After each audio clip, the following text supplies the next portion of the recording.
तो ये हमें ओवरऑल बताता है कि कितनी एवरेज दे रही है 1 लीटर पर किलोमीटर के ऊपर।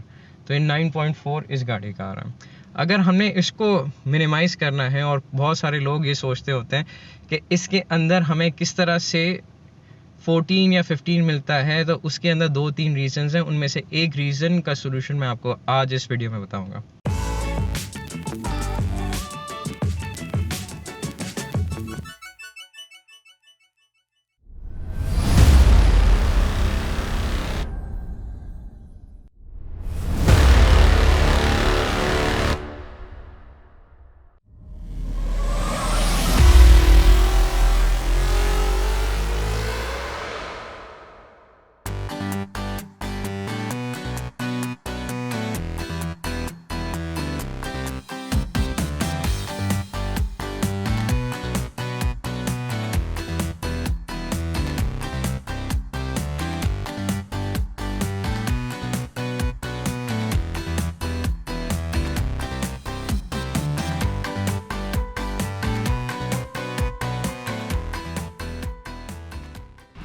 लंबे सफ़र की छोटी सी दास्तान। इस बार बाहर हमने फैसला किया है करने का, ताकि हम लोगों के पास शॉट ज़रा डिफरेंट आए। हर बार एक क्लोज लोकेशन में करते थे, आज ज़रा बाहर निकल के हमने देख लिया। और इस बार जो रिव्यू लाए हैं, हमने लाए हैं होंडा सिटी के रिव्यू है। और इसका एक इशू जो जनरली है और फॉलो अप भी नहीं होता, उसके बारे में मैंने कहा वीडियो बना लें और उसके ऊपर डिस्कस कर लेते हैं। तो लेट्स बिगिन द वीडियो।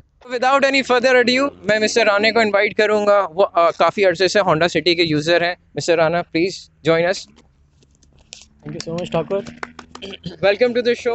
आपके इंट्रोडक्शन और गाड़ी का इंट्रोडक्शन मिलेगा। तो मेरा नाम राना वकार है and I have been using this model for the past 7 years. मेरी गाड़ी टॉप ऑफ द लाइन है। It's Honda City Aspire Prosmatec और इसकी जो एवरेज आ रही है it's around 10 kilometres per litre. ये मैनुअल है या ऑटोमेटिक? ये ऑटोमेटिक आ रहा है। अच्छा, आप ऑटोमेटिक से इत्तेफाक करते हैं या मैनुअल के ऊपर ज़्यादा प्रेफरेंस करते हैं? यार, इट डिपेंड्स अपॉन यूजेज। आप अगर विद इन सिटी जा रहे हैं जहाँ पे बहुत ज़्यादा रश है, तो वहाँ पे लोग प्रेफर करते हैं कि ऑटोमेटिक गाड़ी हो। लेकिन इफ़ यू आर यानी कि आप इस तरह के यूज़र हैं जो आपको बहुत जल्दी पिकअप चाहिए गाड़ी की, तो फिर definitely you should go for the manual car. Okay. Mister Rana, आपका जो एक इशू आ रहा था, जो हमने डिस्कस भी किया था, वो क्या था? गाड़ी का हमें ये इशू आ रहा था कि इसकी एवरेज जो है वो कभी भी 10 से ऊपर नहीं जा रही थी। चाहे मैं इसको लाइट फुट पे चलाऊँ या हार्ड फुट पे चलाऊँ, तो ये गाड़ी की एवरेज जो थी वो 10 किलोमीटर्स या 9 किलोमीटर से ऊपर नहीं जा रही थी 10 किलोमीटर पर लीटर के हिसाब अच्छा, 10 किलोमीटर पर लीटर के हिसाब से नहीं जा रही थी। और वैसे होंडा क्लेम करता है कि से। सिटी वैसे ये क्लेम करते हैं कि आपको 15 to 20 के अराउंड जो एवरेज मिलेगी इसकी। इसका एक सिंपल सा हल जो हम लोग इसके ना सोल्यूशन के अंदर हमने फाइंड आउट किया अपने रिसर्च से, उसके बारे में अभी आपके साथ डिस्कस करते हैं। तो मिस्टर राना, स्टे ट्यून, आपको इसका सोल्यूशन अभी पता लग जाएगा। इसके अंदर अभी 11.2 किलोमीटर दे रहा है जी। इसको अगर हमने है ना इंक्रीज करना हो ना, सिंपली एक तरीका है, अगर कैमरा मैन इसको शो कर सके। अच्छा, इसको अगर हमने चेंज करना हो इस मीटर के नंबर को, और इसको जो जनरली जा रही है, जो एवरेज आ रही है इतने सालों से, वो आपने खाली सिंपल से रीसेट करना है।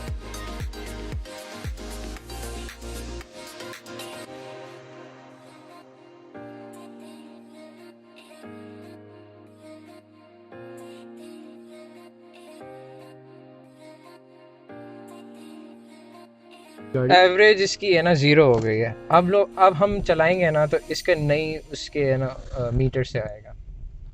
ये बेसिकली जो एक्यूमुलेट हुई होती है आपकी सारी एवरेज, उसको ज़ीरो कर देता है। बिल्कुल ठीक है।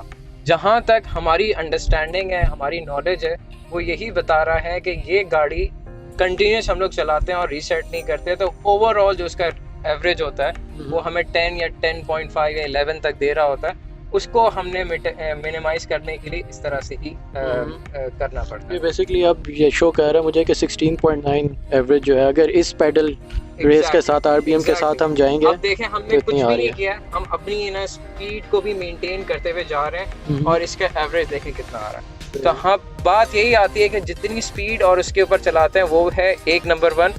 आपकी ज़रूर पैडलिंग के ऊपर डिपेंड ज़रूर करता है कि आप हार्ड फुट हैं या सॉफ्ट फुट हैं, तो उससे आपकी एवरेज के ऊपर फ़र्क ज़रूर पड़ेगा। लेकिन बहुत सारे लोग इसके अंदर भी कंफ्यूज हो जाते हैं, वो रीसेट नहीं करते। अब इसके अंदर दो डिलेमास हैं जो कि मैं आपसे डिस्कस करना चाह रहा था। एक, ये मुझे कंफर्म नहीं है और मेरी कोई रिसर्च इससे अच्छी नहीं हुई, लेकिन मेरी एक थ्योरी है कि जब कंटिन्यूस चलता रहता है तो सबसे पहले मसला यही आता है कि जो गाड़ी है वो इतने सालों से चल रही है और जो टोटल अमाउंट ऑफ इसकी लाइफ की एवरेज है वो उसके ऊपर जाके है ना एक्यूमुलेट हो रहा होता है। तो ये ज़रा कंफ्यूजिंग पॉइंट हम सब के लिए है। ये होंडा सिटी या होंडा वाले बेहतर इसके ऊपर गाइड कर सकते हैं क्या ये सही है। इसका मतलब ये है कि हम लोग पूरी लाइफ में जितनी गाड़ी चलाते हैं वो 10 या 10.5 या 11 किलोमीटर्स ओवरऑल दे रहा है। और सेकंड ये है कि जो हमारा पर डे का ट्रिप है वो इतना है कि 15 या 20 या 17 की तरफ चला जाता है। तो इसके बारे में देखते हैं। तो दूसरा ये भी मैं देख रहा हूँ, जिस तरह आप अभी गाड़ी चला रहे हो तो ये आपका 1000 RPM से ऊपर नहीं आप लेके जा रहे हैं, यानी कि 150 है, 2000 आप क्रॉस नहीं कर रहे। तो आप क्या सजेस्ट करते हो, क्या एडवाइस क्या करते हो कि हमें विद इन सिटी अगर इसी पैडल के ऊपर चलाएं तो हमें ये एवरेज मिल सकता है? हमें डेफिनेटली इस तरह का ज़रूर मिल सकता है। और ये ऐसी चीज़ है कि जिसके अंदर मैं आपसे ये कहूँगा कि विद इन सिटी ज़ाहिरी बात है एक ट्रैफिक वाले एरिया के अंदर आपको ज़्यादा कंजम्पशन वाले एरिया के अंदर ज़्यादा रहेगा, लेकिन ओवरऑल जब आप लॉन्ग रूट पे जाएंगे तो आपको ज़्यादा एवरेज उसके ऊपर दे देगा। तो वो एक चीज़ है ना आपके लिए नॉलेज के अंदर भी आता है। तो अभी इसकी हम एवरेज आपको शो करेंगे। अभी ये रिसेंटली मैंने इसका थ्रोटल बॉडी का काम करवाया तो इट्स गिविंग मी 14.1 ये वाला। तो इसका बेसिकली ये वाला जो ट्रिप है इसको ज़ीरो करना है। ओके, अब आप सो इट्स नो ज़ीरो। अब आप है ना पहले उसको भी चेक कर लें। ये भी किलोमीटर एवरेज ज़ीरो हो गया। ठीक है, तो बेसिकली जो ट्रिप है उसको हमने ज़ीरो करना है। अब आप गाड़ी चला के देखें, आपको है ना डिफरेंट फ़र्क महसूस होगा। इसके एवरेज चेक कर लेते हैं क्या हो गया।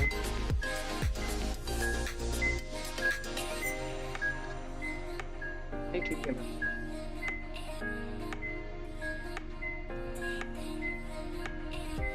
वहाँ पे संभालना, वहाँ पे खड़े और ये सीट बेल्ट पहनना, टर्न करते हैं।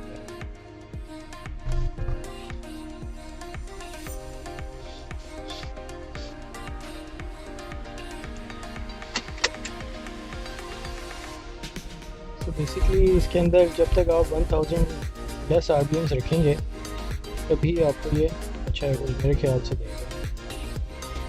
सो लेट्स सी इसके ऊपर क्या एवरेज आती है।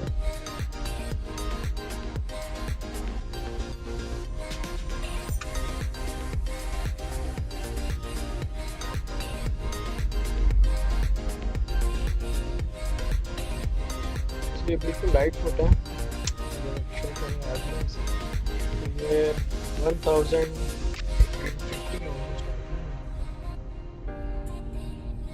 और ये इसकी एवरेज देखें 17।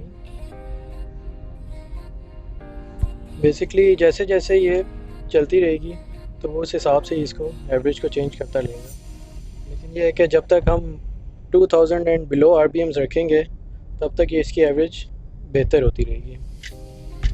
तो ऑन स्पॉट बात पॉइंट इज, हमने यही बताना था आपको कि कभी कभार आपको रीसेट करने के से भी इसकी एवरेज की रीडिंग बेहतर मिल सकती है। जी बिल्कुल, बेसिकली जो हमारा प्राइम कंसर्न था कि हमें एवरेज बिल्कुल भी अच्छा नहीं मिल रहा था, वो 10 एंड अबव जाता ही नहीं था एवरेज। चाहे आप इसको बिलो 1000 RPMs रखें या बेशक इसको अगर मैं ऑन हार्ड फुट लेके जाऊँ 5 to 6000 RPMs तक भी ले जाऊँ अपनी गाड़ी को, तो फिर भी उसके एवरेज में कोई इशू नहीं पा रहा था। बट राइट नाउ जो आपने बताया था ये करने के बाद हम देख रहे हैं तो it's going above, so right now it's 22 kilometres per litre.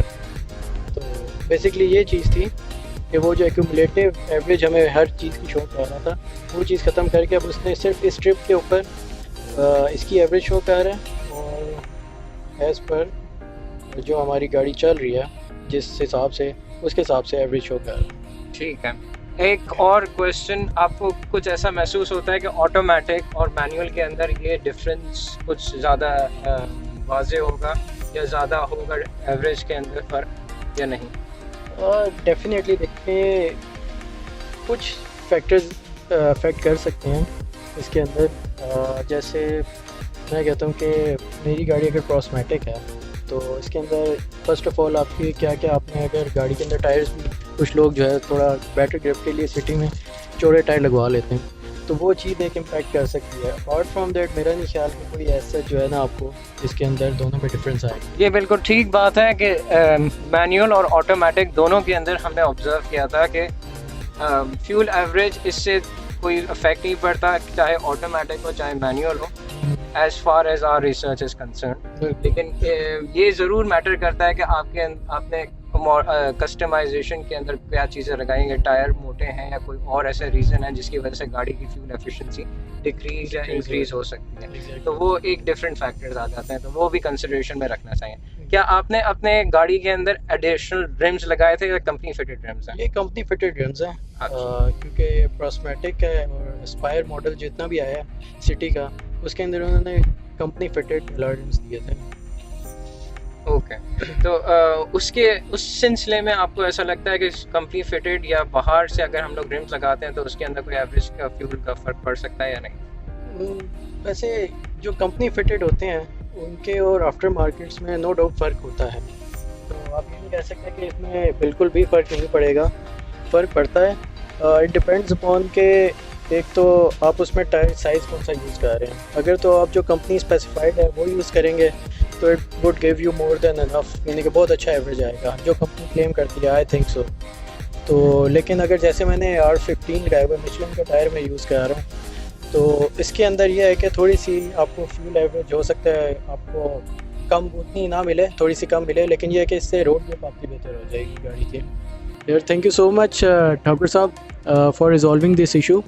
जो हमारा इशू मेन कंसर्न आ रहा था सिटी के अंदर कि इसकी एवरेज जो थी उसके ऊपर हमें with in city 10 and above average नहीं मिल रही थी, तो ये हमने जो ठाकुर ने रिसर्च किया है बेसिकली इस गाड़ी के ऊपर कि किस वजह से हमें ये इशू आ रहा है एवरेज का, तो ये आज की एपिसोड में इन्होंने रिज़ॉल्व किया है।